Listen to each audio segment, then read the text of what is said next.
Assalamualaikum warahmatullahi wabarakatuh. Alhamdulillah wassalatu wassalamu ala Rasulillah Sayyidina Muhammadin wa ala alihi wa ashabihi. Ja'alanallahu wa iyyakum min ahlil khairi was sa'adah fid dini wad dunya wal akhirah. Amin Allahumma amin. Sahabat beriman rahimani wa rahimakumullah dimanapun Anda berada, insyaallah pada video kali ini kita akan menjawab sebuah pertanyaan yang masuk di kolom komentar salah satu video yang ada di channel ini, ya, terkait dengan bacaan tahiyat akhir. Ya, jadi pertanyaannya adalah, Assalamualaikum, saya ingin bertanya bagaimana jika kita belum menghafal bacaan tahiyat akhir? Apakah boleh menggantinya dengan bacaan yang lain? Mohon jawabannya dan terima kasih. Ya, jadi yang ditanyakan, bagaimana kalau kita belum menghafal bacaan tahiyat akhir, apakah boleh menggantinya dengan bacaan yang lain saat kita sholat? Ya, jadi jawabannya adalah sebagai berikut. Ya, sini kami sudah buat dalam bentuk tulisan. Ya, jadi Waalaikumsalam warahmatullahi wabarakatuh. Ya, jadi saudara yang bertanya, dalam beberapa video sebelumnya, ya, di dalam channel ini kita telah jelaskan bahwa rukun sholat yang berupa bacaan atau berupa ucapan atau yang biasa dikenal dengan istilah rukun qauli itu hanya ada 5. Ya, jadi hanya ada 5. Ya, takbiratul ihram, suratul Fatihah di setiap rakaat saat kita berdiri, yang ketiga bacaan tahiyat akhir, yang keempat sholawat setelah tahiyat akhir, dan yang kelima adalah salam yang pertama. Ya, jadi di antara yang 5 yang sudah kita sebutkan barusan adalah di antaranya bacaan tahiyat akhir. Ya, jadi bacaan tahiyat akhir termasuk salah satu di antara rukun qauli atau rukun sholat yang berupa bacaan yang harus dibaca di dalam sholat.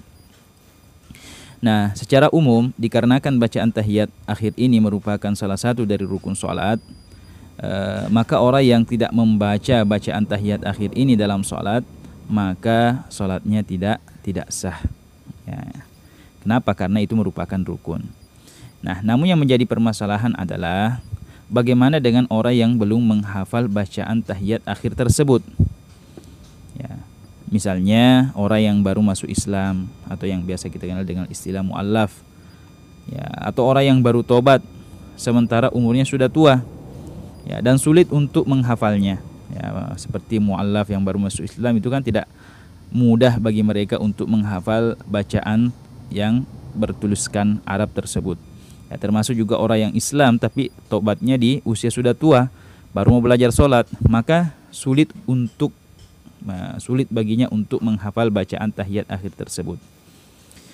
Ya, maka kaum muslimin yang dimuliakan oleh Allah Subhanahu wa taala, seluruh ulama sepakat bahwa bagi setiap umat Islam yang memenuhi syarat wajibnya sholat, maka harus mengerjakan sholat 5 waktu.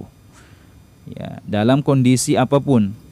Ya, dalam kondisi apapun orang yang sudah memenuhi syarat wajib melaksanakan sholat, ya sudah akil balik, maka ya, dan tidak ada udzur, ya, dan tidak sudah akil balik dan tidak ada udzur syar'i, maka dia harus mengerjakan sholat 5 waktu dalam kondisi apapun. Ya, termasuk orang yang tidak menghafal bacaan tahiyat akhir tadi. Ya, namun bagi orang yang tidak menghafal bacaan tahiyat, maka boleh melakukan beberapa cara berikut ini. Ya, jadi kalau kita belum menghafal bacaan tahiyat akhir, boleh melakukan beberapa cara berikut ini sebagaimana yang diajarkan oleh guru-guru kita. Ya, seperti guru-guru kita dari Nahdlatul Ulama, termasuk juga guru kita Buya Yahya. Ya, mengajarkan kalau kita belum menghafal bacaan sholat yang berupa rukun, semisal surah Al-Fatihah atau tahiyat akhir, maka yang pertama yang kita lakukan adalah boleh sholat sambil membacanya, yaitu dengan cara memfotokopi bacaan tahiyat tersebut, ya, baik tulisan Arabnya atau kalau kita tidak bisa membaca tulisan Arabnya, bisa tulisan Latinnya, ya, ditulis dalam bentuk tulisan Latin dan menyimpan di sakunya saat sholat. Ya, jadi difotokopi, ya, di sebuah kertas, ya, lalu kemudian saat sholat kita menyimpan di saku kita, ya, atau kalau bisa kita sholat misalnya di rumah, boleh ditempel di dinding dengan tulisan yang besar, ya, kita tempel di dinding. Nanti ketika kita pas saat baca tahiyat akhir, ya, karena kita belum menghafalnya, maka kita boleh membaca tulisan yang ada di dinding tadi.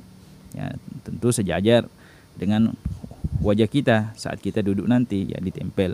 Ya, tapi mungkin katanya ya susah kalau mau bepergian atau misalnya mau ke masjid, ya maka boleh diperkecil. Ya, diperkecil dan disimpan di saku, ya, atau di kertas selembar, ya dibawa ke masjid, dan saat tahiyat akhir, ya dikeluarkan lalu kemudian kita baca. Ya, namun dalam mengeluarkannya jangan terlalu banyak bergerak. Ya, diupayakan tidak sampai bergerak secara 3 kali berturut-turut. Ya, karena apabila kita melakukan 3 kali gerakan berturut-turut, itu juga dapat membatalkan sholat kita. Ya, jadi yang pertama dikopi atau ditulis di sebuah kertas dan dibawa saat kita sholat. Itu cara yang pertama. Kemudian yang kedua, jika kita tidak bisa membacanya, mungkin sudah ditulis di kertas, baik dalam bentuk tulisan Arab ataupun tulisan Latin, tapi masih saja belum bisa membacanya, maka ia boleh menggantinya dengan zikir yang lain. Ya, dia boleh menggantinya dengan zikir yang lain. Ya, misalnya dengan bacaan subhanallah, dan ia ulang-ulang bacaan tersebut, ya, selama durasi bacaan tahiyat akhir.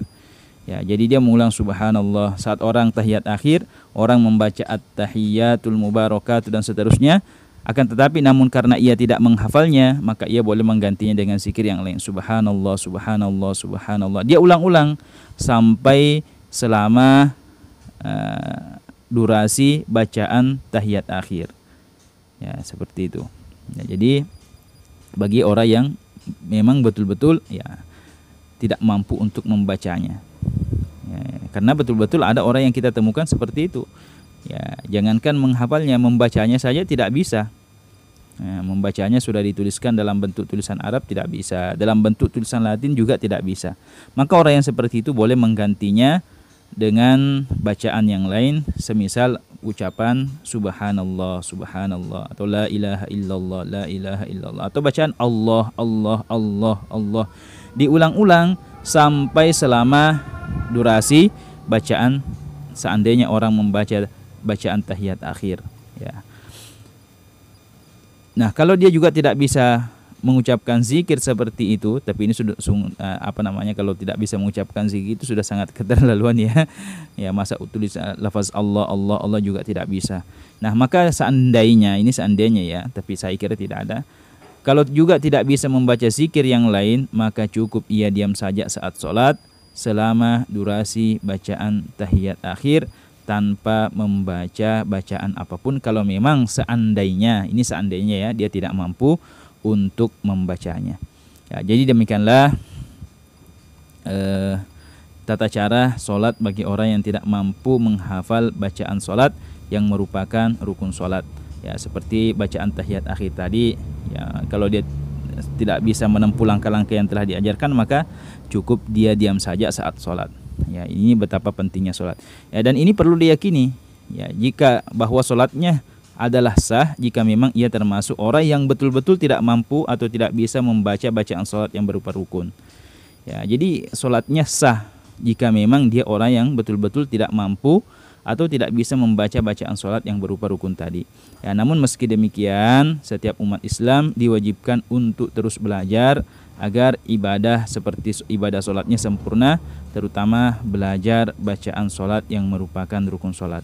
Ya, kalau tidak bisa menghafalnya, sekurang-kurangnya dia bisa membaca bacaan sholat tersebut yang merupakan rukun qauli atau rukun yang berupa ucapan yang harus kita baca dalam sholat. Ya, jadi sambil kita belajar dan terus belajar, ya minimal bisa membacanya. Tulis di kertas, ya kalau tidak bisa menghafalnya, tulis di kertas, bawa saat sholat dan dibaca saat kita sholat. Ya, itu diperkenankan bagi orang yang betul-betul tidak mampu.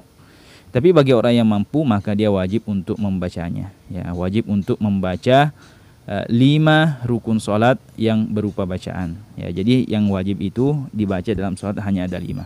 Namun meskipun yang wajib itu hanya 5, kalau kita bisa jangan sampai kita hanya membaca 5 itu, tapi bacaan yang sunnah-sunnah juga dibaca jika memang kita sudah bisa. Ya, karena dengan meninggalkan bacaan-bacaan yang sunnah, tentu itu akan mengurangi nilai daripada sholat kita.